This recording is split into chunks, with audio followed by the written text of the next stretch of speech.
मुंबईच्या परळ भागात एक जुनी चाळ आहे. दिवसा गजबजलेली, पण रात्री श्वासही थांबवणारी. 1980 साली ह्या चाळीतील एका खोलीत एक आई तिच्या लहान मुलासोबत जळून मेली, असं लोक कुजबुजतात. त्या रात्रीनंतर चाळ बदलली. रात्री ठीक 12 वाजता चाळीत असलेल्या छोट्या विहिरीचे पाणी रक्तासारखे लाल होते. आणि विहिरीतून लहान मुलाचा आणि त्याच्या आईच्या रडण्याचा आवाज येतो. चाळीत प्रवेश करताच जिन्यावर कुणीच नसताना लहान मुलाच्या धावण्याचा आवाज ऐकू येतो. काही रहिवासी सांगतात, आरशात स्वतःचं प्रतिबिंब दिसत नाही, पण मागे उभी असलेली जळालेली स्त्री दिसते. एका रात्री एक नवीन रहिवासी त्या खोलीचा दरवाजा उघडतो. समोर कोणीच नसतं, पण आतून त्याला आवाज ऐकू येतो.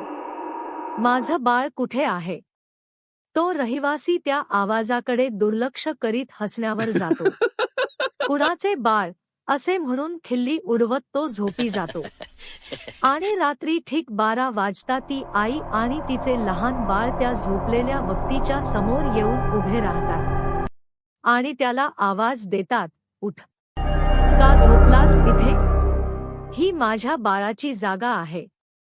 आणि क्षणातच आकाशात गडगडाटासारखा आवाज होतो व खोलीतील दिवा विझतो.